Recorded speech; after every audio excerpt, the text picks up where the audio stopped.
Mechi inakuja kuchezwa Zanzibar. Wenyeji wetu ni watu wa Zanzibari. Wao wana kazi kubwa ya kufanya kuhakikisha ya kwamba wanaipeleka Simba fainali. Na kwa hilo mimi sina mashaka nalo. Nitoe rai, nitoe wito, nitoe ombi kwa Wazanzibari wote, hasa wa Simba, kuhakikisha ya kwamba tunashikamana, tunapambana, tunafanya kila kinachowezekana mnyama anakwenda nusu fainali. Niliwahi kusema katika mazungumzo yangu ya kwamba kila wakati wana historia yao. Wenzetu, wana Simba wenzetu wana historia ya kuipeleka Simba fainali mwaka 1993.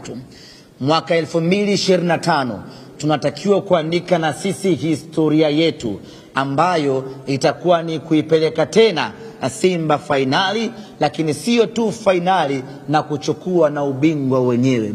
Kwa hiyo hii imekuja wakati muafaka na sisi kuandika historia yetu ya kuipeleka Simba fainali. Kuandika historia ya taasisi kubwa kama Simba haiandikwi na upande mmoja, haiandikwi na mtu mmoja, inaandikwa na jamii nzima iliyozunguka taasisi hiyo. Hapa na wazungumzia wana Simba.